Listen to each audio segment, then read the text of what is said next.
Hello, this is Martin Gore from Depeche Mode. Hi, this is Dave Gahan from Depeche Mode, and you are listening to Depeche Mode, the podcast.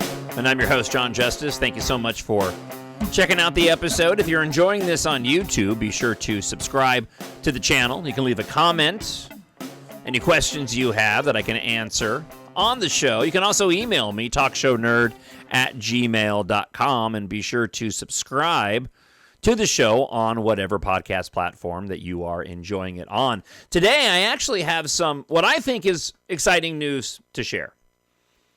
Dave Gahan sat down with the NME recently and conducted an interview talking about how he is set to perform the tribute concert for the late Screaming Trees rocker Mark Lanegan, who died in 2022 at age 57. The show will be taking place in London on the 12th of this month. Dave Gahan talked extensively about how Mark Lanegan helped inspire him with his own unique approach to singing. And I would encourage you to go and check out the article in its entirety if you're interested to hear Dave's thoughts on the Screaming Trees artist. But it's the final question in the interview that I want to focus on because it talks about the potential future of the band. So let me go ahead and read the question and answer from Dave, and then I'll give you my thoughts on it. There's quite a bit to unpack in here in a relatively, short few sentences. So Dave was asked, but it'll be a few years yet before the Depeche Mode machine starts up again. Dave responded by saying, Martin and I have talked. We actually saw each other recently, and it was really nice. We spent some time in Italy, where Anton Corbijn and his wife were renewing their wedding vows in a really nice spot just outside of Rome. We had a really nice time without any work or show pressure. I actually did ask Martin if he'd been writing, and he was like, nah, that's normal, especially when you've worked intensely for a couple of years. It takes a while. Wait and see. I wouldn't rule out as getting together at some point, but it's not in the cards at this point. I was really disappointed in the number of media outlets that appropriately went and covered this question and answer from Dave regarding the future of the band, but decided to lead with the headline of Depeche Mode not in the cards for lead singer Dave Gahan. Like, multiple articles ended up responding in that way or leading with that clickbait headline. And that's not what I took away from this at all. Now, perhaps the writers aren't nearly as familiar as you and I are about how the band typically operates, but there's some exciting points to be taken from this quote from Dave. First off, let's back up a little bit. As I suspected when I reported that Martin and Dave were traveling in Italy, where I mistakenly, however, didn't do my research thoroughly, because at the time when I reported the story, I said that they were visiting the wedding of a friend, and it turned out that it was Anton Corbijn, and silly me, I should have known that. And they were renewing their wedding vows. But as I had speculated, if Martin and Dave had the opportunity to talk about a future Depeche Mode project, this would be it. And I wonder if they talked about this. And they did. And based off of what Dave said, for me personally, and please leave a comment up on YouTube or email me your thoughts on this, I find this to be incredibly positive. Now, first off, we know that the band just got off tour. I mean, it hasn't even been a year yet. We also know that it takes a while between Depeche Mode projects. Certainly the COVID pandemic exacerbated the issue relating to how long it took them to put together Memento Mori and somewhat of a delay in the unfortunate tragic passing of Fletch. But even before that, they had been on kind of a 4-year cycle. I think there is an expectation, perhaps, that maybe Martin and Dave would speed up the process a bit just because they're getting on in age. That being said, I know that I didn't have any expectation for either of them to go back into the studio right away. I mean, at least a year off. I would not anticipate any news from Martin or Dave relating to them sharing anything, probably at a minimum the end of 2025, but probably 2026. And whether that entails an album, an EP, or certainly the bigger question of another full-scale tour remains to be seen because the band is getting up there in age. But the fact that Dave, who was very quick during the press tour for Memento Mori, in being honest about how he wasn't sure if the band was done before Memento Mori and if he wanted to do anything. Several interviews done for the press tour of Memento Mori as they were sort of gearing up. It seemed like Dave was almost entering into the conclusion promotion of the album, heading to the tour with a bit of reluctance. That's what had me, honestly, that's what had me most concerned with the possibility that maybe Memento Mori would be it. It was based off of Dave's own comments and how reluctant he seemed to take part in such a massive endeavor once again. So I may be reading a lot into this, but my takeaway from his comments of, one, asking Martin if he was writing. He's genuinely curious. The fact that he said, Martin said no, and that's normal, seems to me as a, hey, you who is interviewing me or fans that hear this, don't get too freaked out. That's typical. We've been working intensely for a couple of years and we're probably not thinking about work. And then mentions even further, it takes a while. We'll wait and see. I wouldn't rule out as getting together at some point. The way that Dave was speaking in that press tour, heading into the tour of Memento Mori, that is a 180, in my view, of an attitude of, yeah, I wouldn't rule it out. To add, it's not in the cards at this point. He's not lying. But to have those headlines read, it's not in the cards. I mean, it makes it sound like it's not being considered at all. I get it. I'm reading between the lines here, and I'm an optimistic person. But when I first saw the news on X of the interview and that Dave had mentioned the future of the band, I was really worried about what Dave was going to say.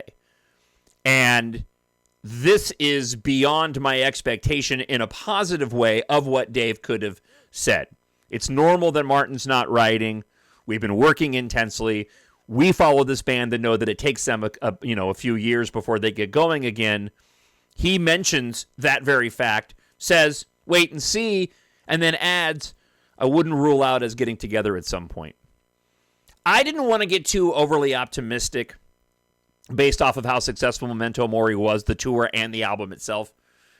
And I got the sense, watching Dave and Martin on stage and hearing some of the later interviews and the promotion of the album and the tour, that these two, and they had been kind of direct about this, that both Martin and Dave had found a friendship that didn't exist in the way that it does now in the wake of the loss of Fletch.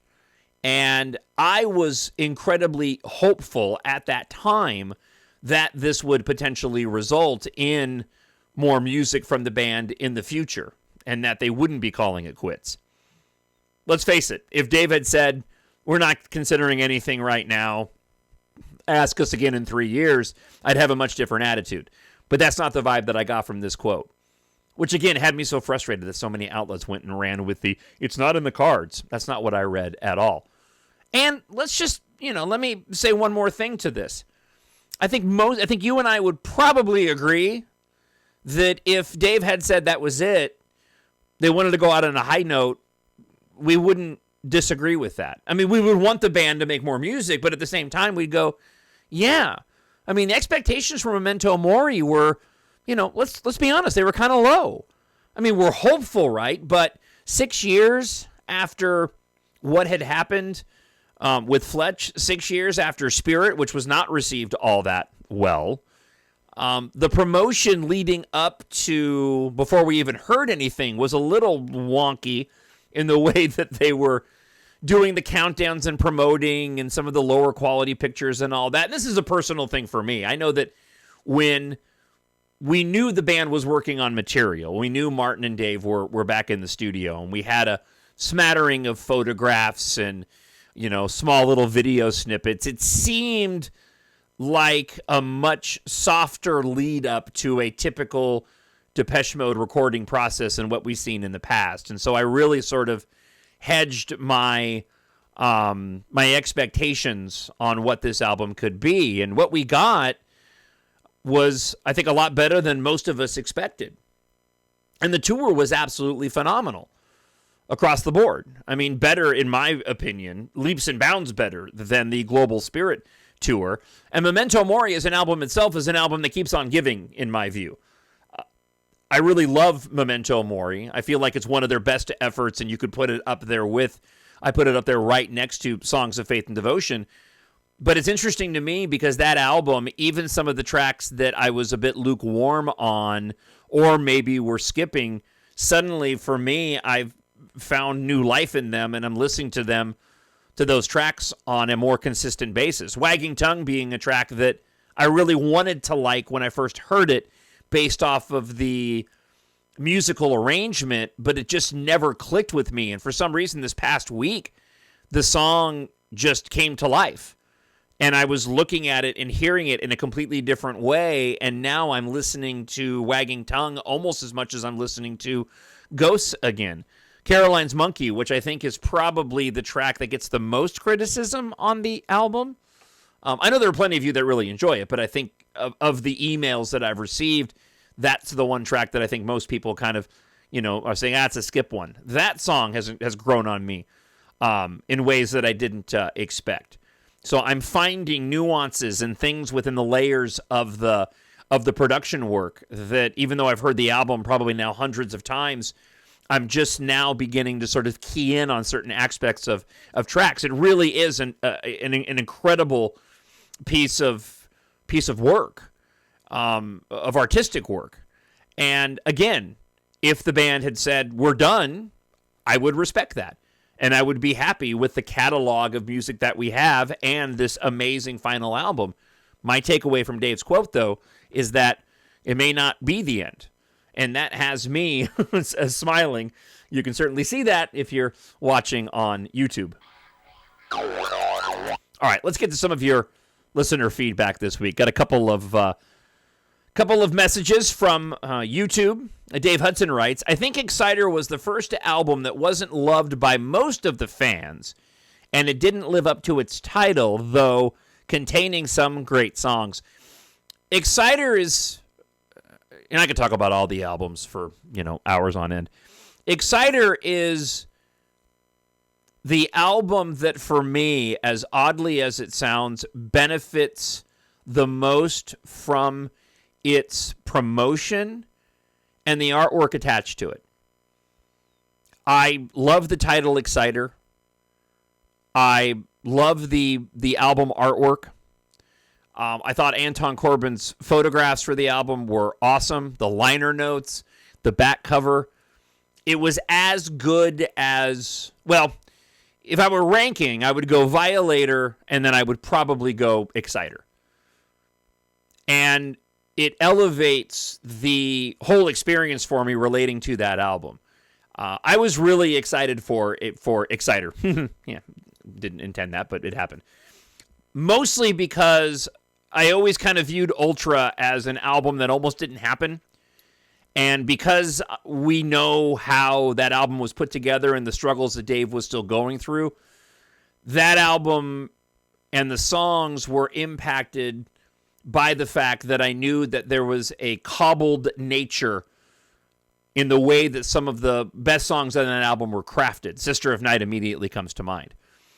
And without the full-fledged tour attached to Ultra, and I know that it's a favorite among fans. I'm certainly not diminishing the quality of that record by any stretch. I'm just telling you sort of the ancillary things that impact my enjoyment of the album.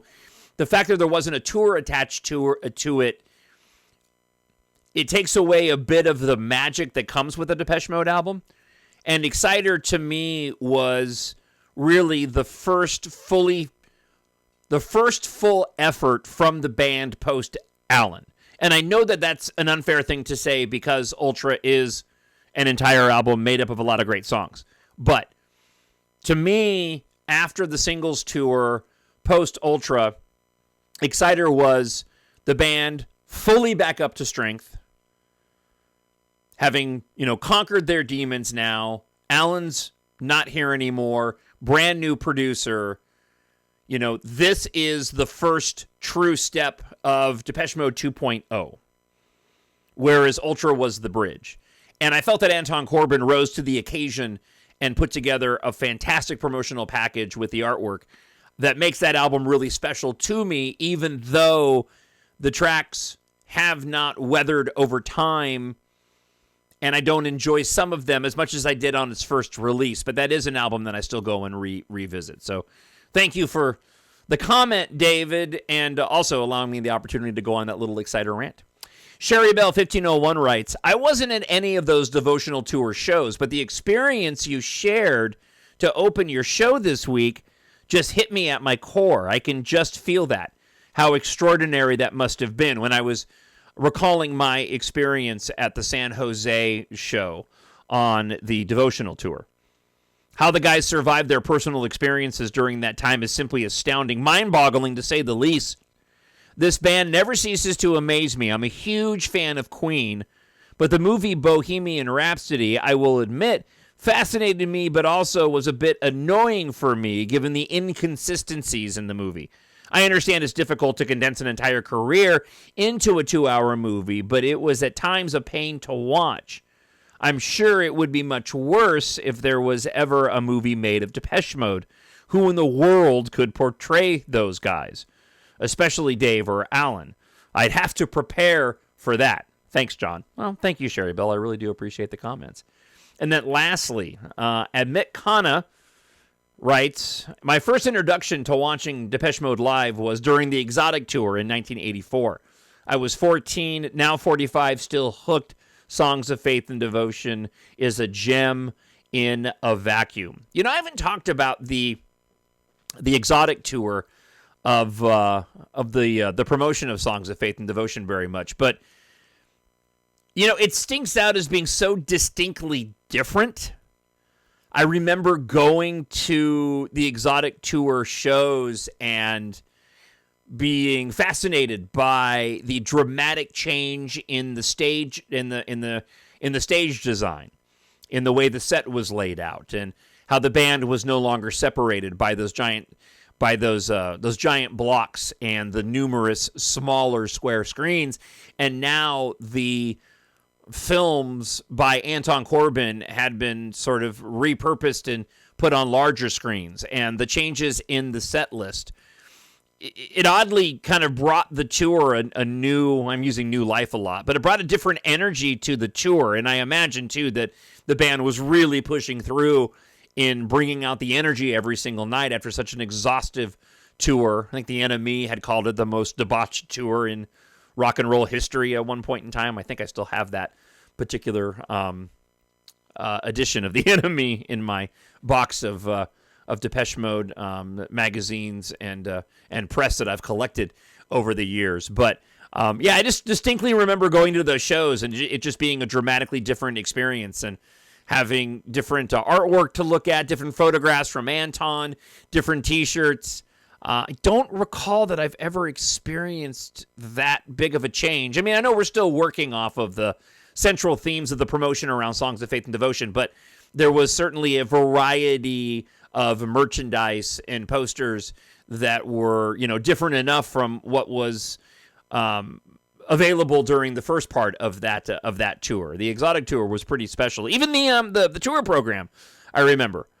He pulled that out in the run-up to Memento Mori when I was going through all my old Depeche Mode stuff, and again, flipping through that, and it was almost like I was flipping through another era of the band, which is really fascinating considering that it was such a unique era, given everything the band went through, but certainly Dave's look. I mean, that's the era. That's the era of the long-haired, goateed, super skinny, heroin cheeked out Dave that we never saw again. Thank goodness for Dave's, right, from Dave's standpoint of having survived all of that, right? I know as a Depeche Mode fan, I thought it was cool. I mean, I tried to grow my hair out at that point in time and failed miserably in doing so after being inspired by what David had done. I'm thankful I didn't take up any dramatic drug habits. That would have been horribly awful. So, listen, that wraps up the show this week. And, of course, as always, it went a heck of a lot longer than I expected. Thank you so much for watching and listening to the episode. Be sure to like and subscribe. As always, if you want to support my nerd world and you enjoy reading science fiction, I hope you'll check out my science fiction space opera series, EMBARK. 7 books in all in the series. They make fantastic Christmas gifts. Appropriate for those 11 and older, even though I wrote the series for adults. Get all the information you need at Amazon.com and search for Jon Justice at Amazon.com and EMBARK. You'll find the entire book series there, available in audiobook, paperback, hardcover, ebook, and Kindle Unlimited. So I look forward to hearing your thoughts on Dave's comments about the future of the band. More than I could have expected after this short a period of time since the release of Memento Mori. And listen, let's just assume for a second that maybe Martin or Dave listens to this podcast. This might be a good opportunity to express your potential enthusiasm at hearing more Depeche Mode, maybe inspire them. I am really giving this show a lot more credit than it deserves. Hey, I'll talk to you again next week. I hope you're having a great holidays, and wherever you are, you're happy, you're healthy, and you're safe. I'll talk to you later. Bye.